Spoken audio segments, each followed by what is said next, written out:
ബംഗ്ലാദേശ് നേപ്പാൾ പ്രക്ഷുബ്ധത വർദ്ധിക്കുന്ന സാഹചര്യത്തിൽ ഇന്ത്യക്ക് സന്ദേശമയച്ച് ശ്രീലങ്ക. അയൽ രാജ്യങ്ങളിൽ സംഘർഷങ്ങൾ വർദ്ധിക്കുമ്പോൾ ഇന്ത്യയുടെ തന്ത്രപരമായ ഇടപെടലിലൂടെ അതൊക്കെ അവസാനിപ്പിക്കാൻ കഴിയുമെന്നാണ് പല നേതാക്കളും അഭിപ്രായപ്പെടുന്നത്. പ്രധാനമന്ത്രി നരേന്ദ്രമോദിയുടെ തീരുമാനങ്ങൾ ലോകരാജ്യങ്ങൾക്കിടയിലെ സമാധാനം വർദ്ധിപ്പിക്കാൻ സഹായമാകുമെന്നും അഭിപ്രായങ്ങൾ വരുന്നുണ്ട്. അയൽ രാജ്യങ്ങളായ പാകിസ്ഥാൻ, ബംഗ്ലാദേശ് എന്നിവയുമായുള്ള ഇന്ത്യയുടെ ബന്ധം വഷളായ സമയത്ത് ദക്ഷിണേഷ്യയിൽ നിന്നും ഇന്ത്യക്ക് പിന്തുണ ലഭിച്ചിരിക്കുകയാണ്. ദക്ഷിണേഷ്യൻ മേഖല രാഷ്ട്രീയ പ്രക്ഷുബ്ധത, പൊതു അസ്വസ്ഥത, തീവ്രവാദ ഭീഷണികൾ എന്നിവയുമായി പൊരുതുമ്പോൾ ഇന്ത്യക്ക് കേന്ദ്ര പങ്ക് വഹിക്കാൻ കഴിയുമെന്ന് ശ്രീലങ്കൻ MP നമൽ രാജപക്സെ പറഞ്ഞു. അക്രമം ബാധിച്ച ബംഗ്ലാദേശിലും നേപ്പാളിലും തിരഞ്ഞെടുപ്പുകൾ നടക്കാനിരിക്കുന്നതിനാൽ രാജപക്സെയുടെ സന്ദേശം നൽകേണ്ട സമയം നിർണായകമാണ്. മുൻ ശ്രീലങ്കൻ പ്രസിഡന്റ് മഹിന്ദ രാജപക്സെയുടെ മൂത്ത മകൻ നമൽ എക്സിനെ കുറിച്ചുള്ള ഒരു നീണ്ട പോസ്റ്റിൽ ബംഗ്ലാദേശ്, നേപ്പാൾ തുടങ്ങിയ രാജ്യങ്ങളിലെ ആവർത്തിച്ചുള്ള രാഷ്ട്രീയ പ്രക്ഷുബ്ധതകളെ ഉദ്ധരിച്ചുകൊണ്ട് ദക്ഷിണേഷ്യയിൽ ശക്തമായ പ്രാദേശിക സഹകരണത്തിന് ആഹ്വാനം ചെയ്തു. കഴിഞ്ഞ കുറച്ചു വർഷങ്ങളായി ബംഗ്ലാദേശും നേപ്പാളും പൊതു അസ്വസ്ഥതകളാൽ നടുങ്ങി. അതിന്റെ ഫലമായി ഭരണമാറ്റങ്ങൾ ഉണ്ടായി.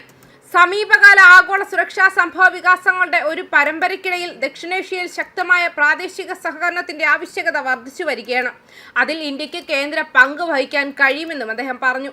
സമീപ വർഷങ്ങളിൽ ബംഗ്ലാദേശ്, നേപ്പാൾ, ശ്രീലങ്ക എന്നിവ രാഷ്ട്രീയ പ്രക്ഷുബ്ധതയുടെ കാലഘട്ടങ്ങൾ അനുഭവിച്ചിട്ടുണ്ട്. പൊതു അസ്വസ്ഥതകളും സർക്കാർ മാറ്റങ്ങളും ഇവയിൽ അടയാളപ്പെടുത്തിയിരിക്കുന്നുവെന്നും അദ്ദേഹം തുടർന്ന് പറഞ്ഞു.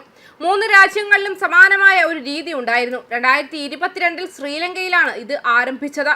സാമ്പത്തിക, ആഭ്യന്തര വിഷയങ്ങളെക്കുറിച്ചുള്ള പൊതുജനങ്ങളുടെ രോഷം അഴിമതി വിരുദ്ധ പ്രതിഷേധങ്ങളായി പെട്ടെന്ന് വളർന്നു. ഇത് അന്നത്തെ പ്രസിഡന്റ് ഗോതബയ രാജപക്സെയുടെ സ്ഥാനഭ്രഷ്ടനിലേക്ക് നയിച്ചു. ഈ തടസ്സങ്ങളിൽ ചിലത് തീവ്രവാദ ഘടകങ്ങൾ വർദ്ധിപ്പിച്ചിരിക്കാമെന്നും അദ്ദേഹം അഭിപ്രായപ്പെട്ടു.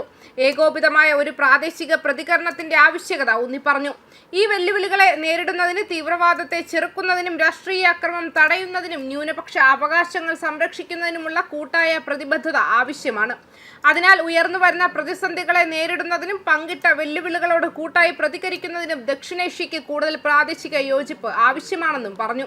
ഈ സാഹചര്യത്തിൽ മേഖലയിൽ ദീർഘകാല സമാധാനവും സ്ഥിരതയും നിലനിർത്തുന്നതിന് ഇന്ത്യയുടെ നേതൃത്വം കേന്ദ്ര ബിന്ദുവാണെന്നും അദ്ദേഹം അടിവരയിട്ടു.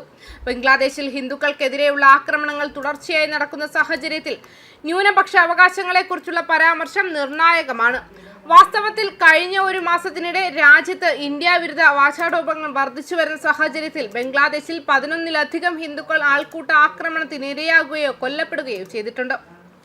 ബംഗ്ലാദേശിലും നേപ്പാളിലും നടക്കാനിരിക്കുന്ന തിരഞ്ഞെടുപ്പുകളെ ഉയർത്തിക്കാട്ടിക്കൊണ്ട് സ്വതന്ത്രവും നീതിയുക്തവുമായ തിരഞ്ഞെടുപ്പുകളിലൂടെ ജനാധിപത്യ നിയമസാധുത വീണ്ടും ഉറപ്പിക്കാനുള്ള അവസരമാണിതെന്ന് ശ്രീലങ്കൻ MP പറഞ്ഞു. ബംഗ്ലാദേശിലും നേപ്പാളിലും നടക്കാനിരിക്കുന്ന തിരഞ്ഞെടുപ്പുകൾ സ്വതന്ത്രവും നീതിയുക്തവുമായ തിരഞ്ഞെടുപ്പുകളിലൂടെ ജനാധിപത്യ നിയമസാധുതയും വീണ്ടും സ്ഥിരീകരിക്കുന്നതിനുള്ള പ്രതീക്ഷ നൽകുന്ന അവസരം നൽകുന്നു. ഇത് പ്രാദേശിക സുരക്ഷ കൂടുതൽ ശക്തിപ്പെടുത്തുന്നതിന് കാരണമാകുമെന്നും അദ്ദേഹം പറഞ്ഞു. ഇന്ത്യയും ശ്രീലങ്കയും തമ്മിലുള്ള ബന്ധം വഷളായിക്കൊണ്ടിരിക്കുന്ന സമയത്താണ് ദക്ഷിണേഷ്യയിൽ ഇന്ത്യ കൂടുതൽ വലിയ പങ്ക് വഹിക്കണമെന്ന രാജപക്സെയുടെ ആഹ്വാനം. 2022 പ്രതിസന്ധി ഘട്ടത്തിൽ ഇന്ത്യ സാമ്പത്തിക സഹായവും വായ്പാ ലൈനുകളും നൽകി. കഴിഞ്ഞ വർഷം ദിത്വ ചുഴലിക്കാറ്റിനെ തുടർന്ന് ശ്രീലങ്കയിൽ നടന്ന തിരച്ചിൽ രക്ഷാപ്രവർത്തനങ്ങളിൽ സഹായം നൽകിയതിനു ശേഷം മേഖലയിലെ ആദ്യ പ്രതികരണക്കാരൻ എന്ന നിലയിൽ ഡൽഹി തങ്ങളുടെ പ്രതിച്ഛായ ശക്തിപ്പെടുത്തി.